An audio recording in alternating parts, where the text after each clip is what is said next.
Okay. Welcome back to the channel, ladies and gentlemen, or should I say boys and girls, because we are going to be talking motorcycle stuff, in my case trailers, and motorcycles keep us young, or at least it's great therapy. So anyways, I'm going to let you know about a future video that we're going to do to start off with. I'm going to be letting you know about all the box variations that I have used or can use for availability. Of course, it's endless what you can do. We have the Pelican 1650 box. We have the Rubbermaid Action Packer 35-gallon box. We have the Tusk medium duffel bags. I haven't used those a lot, but there goes our cat. But they are a great option, and like I said, with this trailer, options are endless. My favorite one, the Pelican IM 2975. It's kind of like the Mama Bear, Papa Bear, Baby Bear story, where this is the Mama Bear situation. It's not too big like Papa Bear, it's not too small like Baby Bear, and that cat is a terrorist. So anyways, let's kick this off. What we are going to be talking about today is what I pack when I go on a long trip, and I'm getting ready to go up to Oregon and Washington State from Texas, so it's about 2,000 miles out. What I pack, where I pack, and why I pack it. We're going to start off with this backpack. And some of y'all might be saying, what are you talking about a backpack for when you're talking about a trailer? The reason why is because in this backpack there is an air gap right here that keeps my back from getting too hot. I run a water bladder in here and I can drink while I'm riding, and I'll put a couple of snacks in here and it's easy access, and I would wear this backpack regardless of whether I had a trailer or whether I was loading up the bike, either way. This is an Osprey pack. It's very light, very friendly. I like it. It works out well, keeps me hydrated, which is important. The next thing we're going to talk about is this setup here, and it's just basically maybe a 20-foot rope.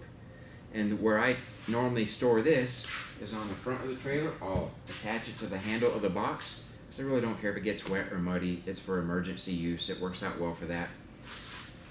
The next thing I'm going to talk about is this tire situation. Having the trailer allows me to easily carry a second tire. So on the KTM 890 Adventure R, I run the Motage GPS, which right now I have about 10,000 miles on that tire, and I'm thinking I have like maybe 2,000 to 3,000 miles left. I would never get that kind of miles on a knobby tire like this. Right here is the Motage Desert HT. So what I'll typically do is I will ride the highways on the GPS, which gets great on-road performance and some decent off-road performance. And when I get to where I'm going, I will swap in the off-road tire and put the street tire up here and do the ride. And then when I get ready to come back, I'll swap them back. Now, one trip I was on, I had the TKC 80 up here, and I had a street tire on my KTM 690. And from the mud being thrown up from the bike and from the trailer, the whole inside of the tire was covered with mud, and whatever else I had stored in here was covered with mud. So I had my better 3/4 make me this cover, and it works out really well because now I can store in here my EVS knee braces, and so when I'm riding the street I don't wear these knee braces, so I'll store them here. I like to store them inside if I can. We'll talk about that in a little bit, why they're up here now. But when I get off-road, I wear the knee braces, so they're not here anyway, so the weight doesn't really bother me. But the name of the game is keeping the weight as low center of gravity as possible. So next, I'm going to show you how easy it is to remove this box. Let me ask, why would you want to remove the box? Well, let's say like you're riding down the trail and you see something in your way, let's say like a fallen tree, and with this much weight, whether it be the trailer or a loaded down bike or whatever it is, you don't feel comfortable going around, over, or under the tree. Well, with this setup, it unloads very, very easily. And so as you're unloading the box, when you get done, you'll have an empty trailer. You might still have fuel in it, who knows. But you'll have an empty trailer, and at that point you might feel comfortable enough that you can get the bike and empty trailer around the fallen tree, over it or under it, whatever it is. You saw how quick and easy, this is loaded heavy. Saw how quick and easy that was. If with the empty trailer it's still too much to go around, over, or under, you can disconnect the trailer by taking out 2 bolts, disconnecting electrical, and disconnecting the fuel line, carrying the box over the tree or obstacle, moving the trailer over the tree or obstacle, getting the bike, which is now completely unweighted, makes it much more manageable, round, over, under obstacle, and then put everything back and you're ready to go. So I'm going to put this back in now. Putting it back in is basically the opposite of taking it out. What I'll do is I'll slide it as far forward as I can so my hands will fit down here. And I'll clip in. This is a tough part because you can't see what you're doing, so you kind of have to feel for it. But you get used to it. So obviously, unclipping it is quicker than reconnecting it. Once those are in, I slide this back, pull this strap tight. As a friend of mine says, T-I-T tight.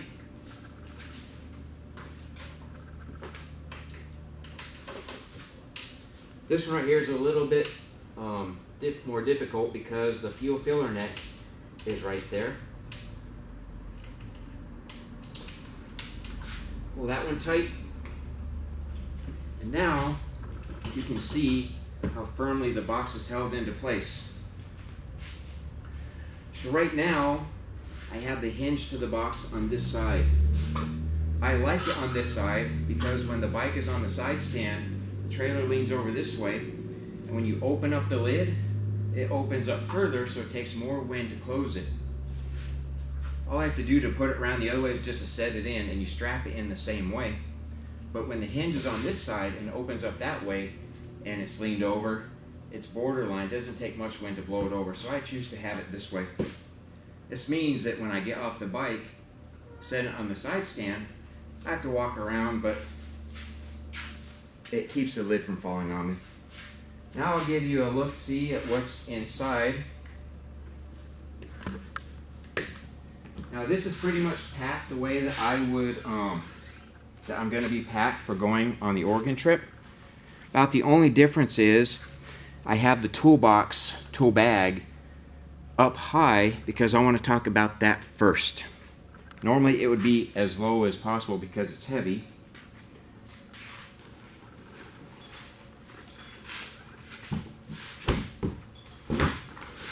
So because I have the trailer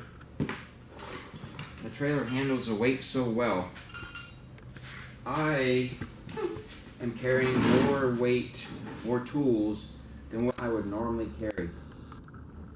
So for sure, I have some rags. This pads all the tools in here, making it not so harsh for everything else to pack up against. And these are great for cleaning up while you're working on things. One of the first tools I have is the Motion Pro bead breaker. You push this in between the rim and the tire, put that in, pry it down, and you keep on working around to pop the bead.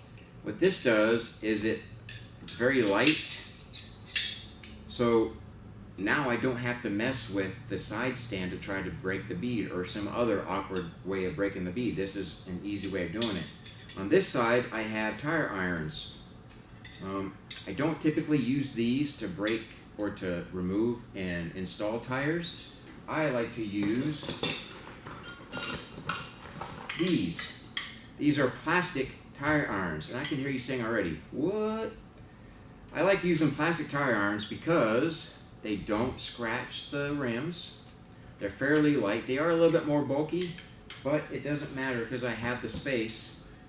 The only time that I'll not use these because this part right here is a little bit thicker compared to this. On a real Henry tire, this is easier to get a tire back on. For the most part, I can get them with these, but sometimes I'll go to these. Next thing I carry in here is a lighter. The reason why I carry this lighter is because air compressors that we carry with us just don't have the volume to pop the bead and seat the bead. So I take some fuel out of the trailer, I put it in the tire, I get the air compressor going to get airflow, and then I light it, it explodes. One time I did it with a cigarette lighter and I singed the hair in my hand. Hence, 10% smarter, I'm going to be further away from it. The next thing that I carry is that this is a patch kit, but I also fit in here a plug kit as well. So if I get a nail, I put in a plug, I don't have to remove the tire, it works out well. If it is a situation to where it's worse than what a plug can do, I can actually take the tire off and patch it, and I'm back up and going again. That's always nice to have. I have this small bag of electrical connectors, fuses, other knickknacks. You never know what you're going to need, so it's not too much space. This is a Nutella container. I do have a little bit of a sweet tooth, so I can't help myself. But what this comes into play for is I used to carry a tire balancing kit, which meant a solid steel shaft, bearings, and the cones, and that was a bit awkward to carry. And then the bearings are very precise bearings, low resistance to rolling, so you can balance your tire and put lead weights on the wheel. The problem is, I think the vibrations from the trailer when it was stowed, going down the dirt road and whatnot, the bearings started to get a bit notchy. So now what I do instead is I use heavy airsoft BBs. I put those in the front wheel, I put them in the back wheel, and now they dynamically balance as I ride. There's been no cupping or scalloping of the tires, and it's perfect. People say, oh, I don't use airsoft BBs. Well, they work for me. What this does is when I'm changing tires, I'll put this down inside and scoop up the BBs. I'll set that aside. I'll get the other tire on. I'll pour the airsoft BBs in. I'll seat the bead, fill up the tire, and I'm ready to hit the road again. I don't think I'll ever balance a motorcycle tire again. This is the way to go for me. I also carry an adjustable wrench because it's adjustable and I can use it on any size. This is one that I carry that I would not carry if I was loading the motorcycle. And I'll explain why right here. I end up carrying a 32mm socket with a 1/2" drive to 3/8 drive adapter. What this allows me to do is this allows me to remove the rear tire, remove the front tire, and it's convenient and easy. It's a bit heavy, but it's convenient and easy. The main reason why I carry this as well is because I also carry a 27mm socket. This allows me to change the front sprocket on the bike. It's a bit inset, so this gives me the offset to get in there. It would be very, very difficult to do without this setup. But I would do this because I also carry a 15-tooth sprocket. This is 1 tooth smaller than OEM. Right now I'm running on it a 17-tooth, which is 1 tooth larger than OEM. What that does for me is it gives me a little bit lower RPMs, a little bit better fuel mileage when I'm on the highway.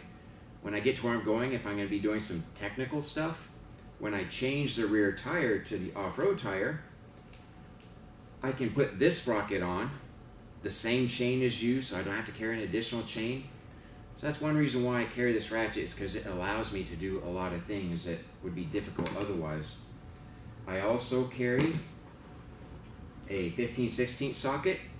This allows it to be easy to remove the bolts to hold the trailer onto the motorcycle. Same ratchet, multiple uses. I also carry 2 3/4" wrenches. One of them will go onto the ratchet. The other one, I have this adapter that I can use a 1/4" drive set that I always carry on the bike. And this allows me to do maintenance on the hoop bearings, top and bottom. I can work on the swing arm bearings if I need to. That's major work on here, but if you're going to be doing a around the world trip or a 4 or 6 month long trip and you want to do maintenance, you have this stuff with you. Another tool that I bring, valve stem core remover, so I can change tires easier. I bring this pair of pliers, which is a bit of needle nose, which helps out a lot, and it also has the wire strippers for different gauges of wires, and it has wire crimpers for fittings. This may get you out of a bind if you have electrical issues, especially if you're riding in the wet, river crossings, rain. You know, water and electricity sometimes just don't mix and you have to repair things. I carry tie wraps because this will fix a lot of things. I carry a spoke wrench in case I tweak a rim. I can try to true it back up with this. This doesn't fit in my patch kit, but it's to scratch up the tube surface so it will better take a patch. That just gets thrown in there. And this, shoe goo. My girlfriend and I took a trip to Virginia one time and we had a Bush Tech trailer. Before we left, I looked at the wheels and I said, it's got one more trip left. Well, so we went out to Virginia. On the way back, she says, what's that white stuff on the tires of the trailer? So I get to looking at it and I said, whoa, that's the cords of the tire. That's a big wahala, especially on a Bush Tech, because it's very difficult to get replacement tires. So we ended up putting up in a hotel that night. I went to Walmart to see if I could get a bicycle tire that would get us home. They didn't have anything that would fit, so I came across shoe goo, went back to the hotel, put shoe goo all the way around the tire, let it cure overnight, put the wheel assemblies back on the trailer in the morning, and hit the road again. 600 miles later, we're back home, and the shoe goo is still protecting the cords. So just to do a test, I have a KTM 690 and SMC street version. I purposely wore that rear tire down to the cords, put some shoe goo on it, went out and tested it, and I was not friendly with it, and it protected the cords. We have an R1200 GS Adventure. Again, same thing. I ran it down to the cords, put shoe goo on it, rode it, and it protected the cords. So now every trip I go on, I carry shoe goo. I've actually fixed prescription glasses where the nose piece fell off, and the person's glasses I fixed said it was more comfortable after I fixed it with shoe goo. Very, very versatile. I will bring shoe goo on every trip now. So now, that is pretty much going to be the end of part 1. This is a 2-part series. I almost did it again. We call this trailer the SWAT trailer. Single wheel adventure trailer. And I know it's like saying single adventure trailer, but SWAT trailer just doesn't sound the same. So that's what we call it. And this will end the end of part 1, and we will start with part 2 here shortly, and we'll show you what's inside, where we keep it, and why we keep it there. Talk to you soon. Bye. Stop.